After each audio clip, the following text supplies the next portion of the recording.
こんばんは、ケイスケです。2022年1月1日をすでに数時間後には終えようとしているパリの凱旋門に僕は今来ています。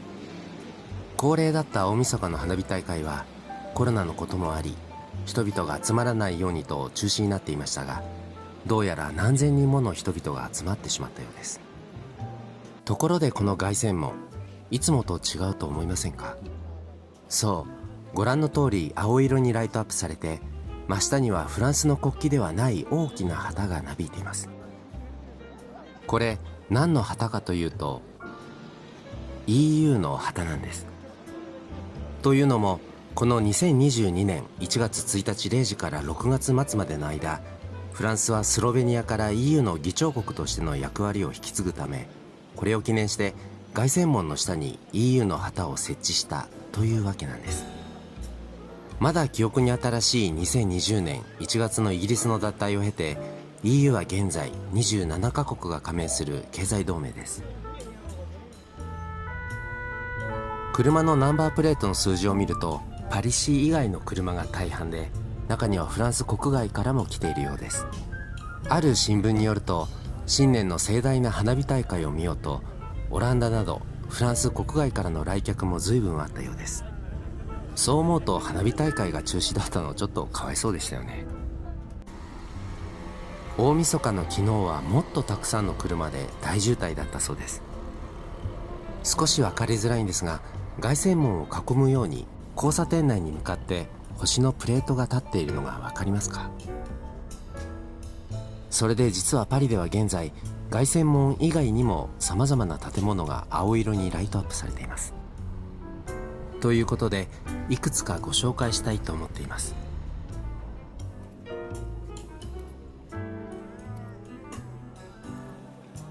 トロカデロ広場に来てみました。ご覧の通りエッフェル塔も EU の青色にライトアップされています。一つ目と二つ目の展望台の間に EU のマークである12の星が円形に配列されていますよね。よく見たら池の水面にもきれいにエッフェル塔が映っています。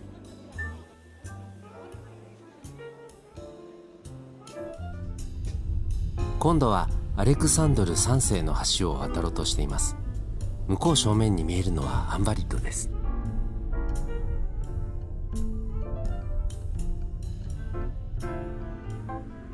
期間限定の珍しい青いアンバリッドです。そういえば2024年に開催されるオリンピックパリ大会のマラソンのゴールはどうもこのアンバリッドになるようで、先日新聞に掲載されていました。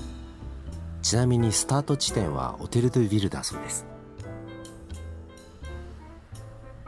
ゴールドとブルーの門は相変わらず夜でも色が映えますね。青すぎて一見分かりづらいんですが、まだ中央両脇部分は修復工事をしているようです。足場のカバープレートがなんとなく見えています。年が明けてもまだクリスマスの雰囲気が残っているパリです。個人的にはこういったプラチナゴールドの色の方が目に優しくて好みです。皆さんはどうですか？そんなクリスマスの余韻がまだ残るフランスですが、クリスマスが過ぎ去ったことを証明するような光景がこちらです。クリスマスが終わるとクリスマスツリーはこのように家庭ゴミとして回収されるんですね。実はモミの木には雑草の繁殖を抑える防草効果があるそうで、このように粉砕され天然の除草剤として再利用されることになります。環境の観点でお話をすると、クリスマスツリーには専用の栽培農園があるんですね。対してフランスの家庭ではあまり人気がない人工のいわゆるプラスチック製のクリスマスツリーはリサイクル不可能な素材で作られているものが依然多いそうで、最低でも20年以上は使い続けないと環境に良くないというような記事を読んだことがあります。まあいずれにしても僕たち人間が生きていくとなると、地球にとってはあまり好ましくないことをせざるを得ないということを真摯に受け止めて謙虚に生活するしかないのかなと思います。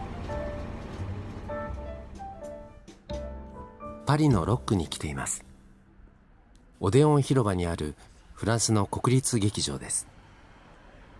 この劇場も歴史的建造物に指定されています。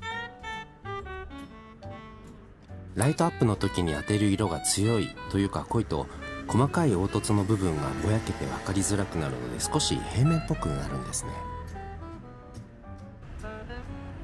リュクサンブール宮殿の前にやってきました。現在はセナと呼ばれる元老院の議事堂として利用されています。この元老院は上院に相当し、日本でいうと参議院に相当するんですが、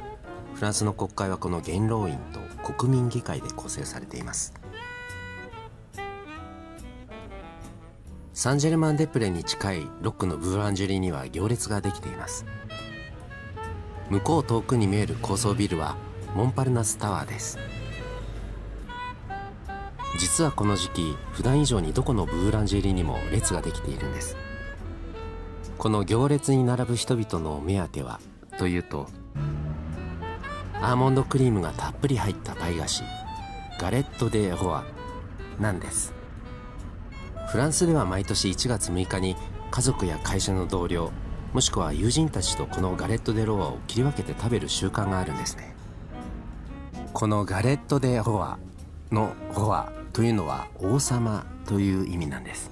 で、このパイの上に王冠が乗っていますけれど、実はこのパイの中のどこかに一つだけこんな感じで陶器でできたフェーブと呼ばれるものが入っていて、見事含まれた部分を手にした人がその1年を幸せに過ごすことができて、かつ王様ということで王冠をかぶるという文化です。ちなみにこのフェーブというのはフランス語で空豆という意味で、昔は実際に空豆だったようです。そのままなんとなく歩いていたら、綺麗にデコレーションされたカフェを見つけました。この通りをまっすぐ行けばサンジェルマン・デ・プレの交差点に行きます。この椅子がとてもおしゃれな感じですけれど、もう少し暖かくなってきたらいいかもしれませんよね。ちなみに今気温は4度です。ノートルダムも青くなっているということで今向かっています。移動中にたまたま通ったバスチュー広場です。知らなかったんですけれど、夜はこんな色でライトアップされているんですね。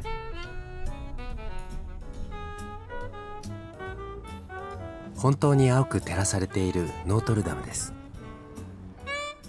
大晦日元旦と夜通しで過ごした人が多かったのか、新年2日目はすでに人通りもまばらで、話し声が聞き取れるほどです。